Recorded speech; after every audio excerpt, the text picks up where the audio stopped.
The newly detected highly transmissible variant of COVID-19, XBB.1.5, termed as the Kraken, has seen South Africans urged to be cautious, with many wondering if the country will find itself in another lockdown over an increase in new COVID-19 cases. This includes businesses that operate in this space that say they are ready to supply well-needed personal protective equipment to ensure the safety of citizens. We manufacture masks basically and also supply other PPEs. So we are keeping our relations with all the important players and partners in the industry so that just in case there's another need for huge supplies, we'll be ready to partner government to fight. Baidu is owner of a company called Sweet Oil that developed a PPE manufacturing plant at the advent of COVID-19. He says business has been slow in the past year, leading to stocks piling up as restrictions were eased across the country. This was also exacerbated by some bogus companies that he says scored major contracts and also moved to inflate PPE prices.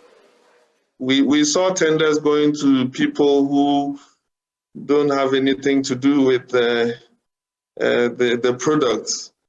And that was unfortunate because if those tenders came to the right manufacturers, then it would have supported us and helped us to grow, to become big. We never know what's coming in the next year, next 2 years, next 5 years, whether there's going to be another pandemic that requires local capacity. Because I know one of our friends' company, they also set up for mask manufacturing and they closed down completely. So that capacity is lost. With a new subvariant of Omicron identified in South Africa, law enforcement authorities are also on high alert following investigations that revealed wrongdoings and opportunistic elements by some companies at the advent of COVID-19. To date, since the advent of the COVID-19 pandemic in March 2020, the Commission has received over 1,600 complaints, 43 cases of which were prosecuted. And we had issued a total of about 13 million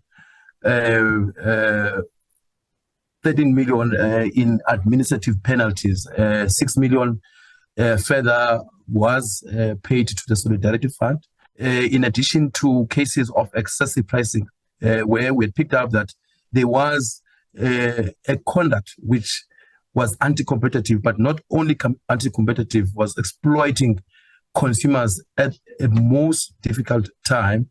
And with these excessive prices, there was really no cost justification for the exponential increases that we've witnessed. The Competition Commission says it's confident in its ongoing work done on PPEs and that this will serve as a deterrent to unwarranted behaviors by some companies as COVID-19 continues to play out.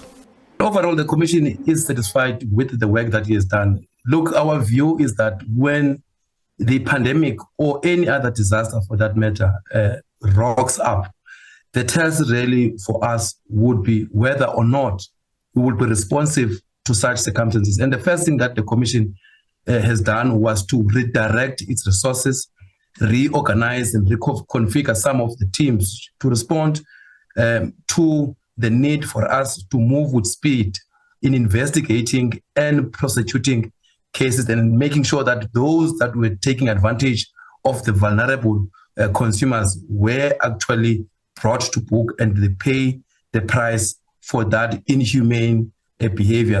Like Sweet Oil, corruption in government procurement has affected some genuine businesses that remain hopeful that penalties and prosecutions imposed will deter others from such activities, as this also affects the country's economic growth. Authorities also continue with the work to ensure that genuine businesses are supported and wrongdoing linked to COVID-19 is rooted out. Katlego Lohodi, SABC News, Johannesburg.